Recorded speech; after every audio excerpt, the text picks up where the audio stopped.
everybody. Let me introduce myself. My name is Ari. Ari Widodo Poespodihardjo, and I am a researcher and also lecturer at London School of Public Relations, Jakarta Institute of Business and Communications. And today I would like to share just a few notes based on what I know about the global media, especially in the time of crisis like what we have now here. And let's talk about what is a media. Media basically is identified as a medium of which we talk about something that facilitates the passing of information from one party to another. So in the past, when we talk about media, mostly we are talking about the media as in a mass media, where we talk, which is now people often use the term conventional media, like newspaper, radio, television, of which during their time they were very influential and very powerful media. They've been known to be able to shape up opinion, understanding, and many other things in the world, as we already knew about them. But in the past decades or something, I think more than the past decades, I think almost 2 decades now, with the revolution and the evolution of the technology, particularly internet, now we have seen the birth and not just development, the reality that what we have seen as so-called as conventional media has slowly becoming not really a thing of the past, but something that in some society they would call it irrelevant. Is it? Are they irrelevant? No. It's just perhaps the format that they, or what we used to know about them, might be different and might be irrelevant to some extent. For instance, televisions that we have, what we know when we were a child or we grew up with, will require a significant equipment, which in terms of the size and maybe amount of money to acquire them, as what we call it as television set. And in this case, what we have here is that we can actually watch television without having to own a television set. And how come?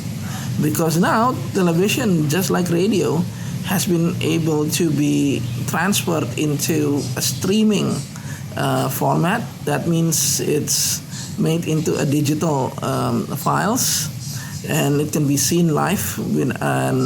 So even we use internet, we can actually have an almost real-time television reportings from across the globe, almost without any restrictions, unlike what it used to be. So now the term used to be coming back again. What does it means here? So previously, when we talk about the conventional media, we have the reality that the media here is always be restricted within their coverage. Newspaper can only be bought within certain limited areas. Beyond that, then it will be not practical or non-economical to print them or to send them there. So instead, many publications open like their subsidiary in a different areas or different part of the globe, so they can cover that area using a different brand or a different publications, but basically a subsidiary of a bigger publication. But now not anymore. A small radio based in a very small town can have the same access as Washington Post or New York Times or Sydney Morning Herald to share what's happening to the world using the form of the internet. So that means they can, that small radio, as long as they have the tools and the means and the access, they can just simply share whatever happened there almost in real time using the platform that they have, using let's say an online radio, and people can actually listen to it almost real life, almost on real time, maybe just a lack of just a few milliseconds perhaps. And provided that the connection is strong enough or capable enough to support the streaming of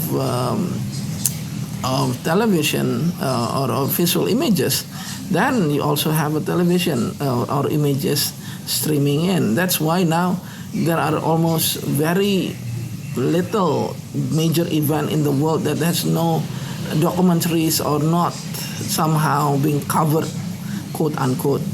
And this brought a new reality about who we are and what we do now, especially we are in the business of information and communication. First, that we cannot limit information anymore. And second, information becomes a very viable commodity. But third, because we cannot control it, no one actually can control it, then it becomes a very volatile but highly sought after commodity. So information now can have a very high value, but the value can also diminish very shortly, because the information may only be valid or may be valuable for only a very short window of time, because it's being replaced by new informations. So I think although the format of the old media are no longer be relevant, but I think in a lot of ways the need for information did not really diminish. Is actually just getting more relevant for us to create and maintain and manage the informations, and especially for us in the information industry, which is really, it's a PR, marketing, communication, journalist, or whatever.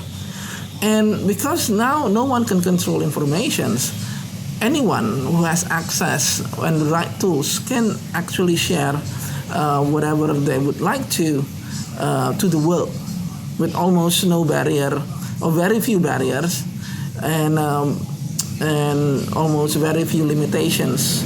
And this also brought many other challenges. You name it, like ethical issues, legal issues, commercial issues, copyright issues, more things. So this opening of opportunity also brought in tons of complexities. So, but on the other hand, this is like opening a Pandora box. Global media today is like a media that has no limits.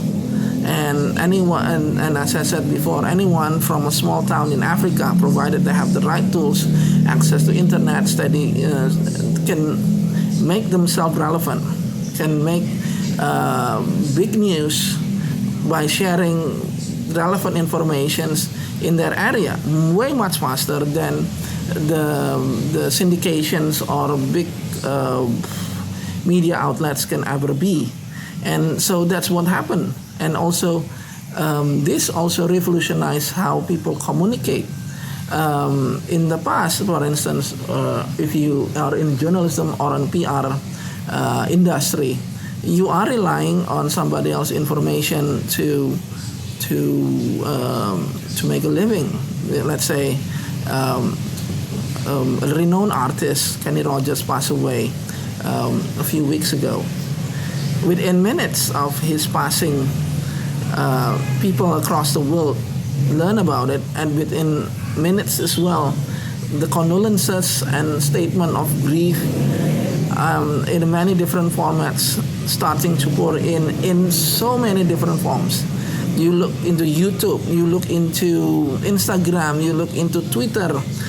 People are giving their condolences for him, for an artist that was born and grew big and in the United States.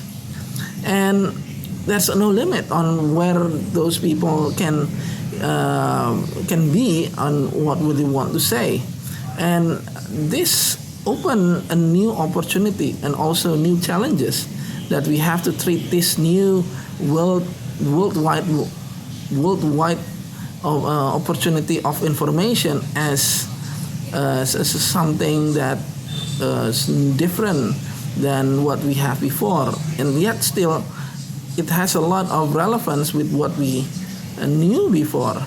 So I think for me personally, the challenges is not recreating or reinventing what we already knew, but instead the challenges is like to look back and to see what have we learned from centuries of information management in industry, and what can we learn and project into this new world of opportunities, as I mentioned before.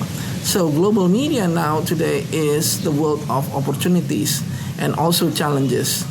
Question is, are we ready? And have we identified properly what will be our challenges?